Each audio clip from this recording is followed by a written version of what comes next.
Abot sa 15 milyong pisong halaga ng high-grade shabu na itinago sa mga gamit pang construction ng naharang sa NAIA. Narito po report ni Mav Gonzalez. Idineklarang construction materials pero 12 hanggang 15 milyong pisong halaga pala ng shabu ang laman ng isang package na naharang sa NAIA. Nakatanggap daw ang NAIA Interagency Drug Interdiction Task Group ng Foreign Intelligence Report na may parating na shipment ng droga mula Mexico. July 9 dumating, hinintay na makarating yung magkiklaim o yung kukuha nitong mga to. Kasi ito minis-declare ito eh. Ang palabas dito adhesive para pandikit, di ba? Para sa construction, itinago yan.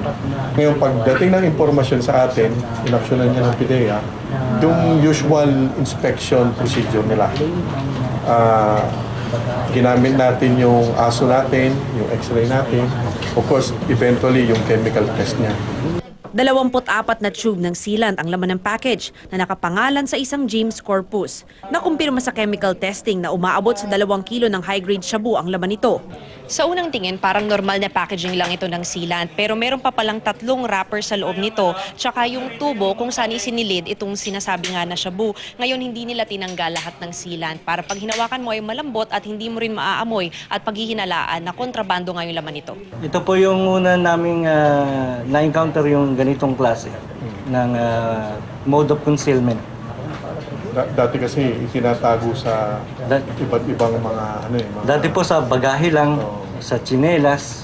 Ito yung patunay na pumapasok na talaga dito yung Mexican cartel.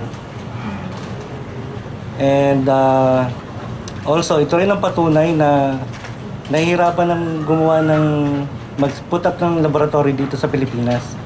Then, ang ginagawa na lang nila is puro import na lang.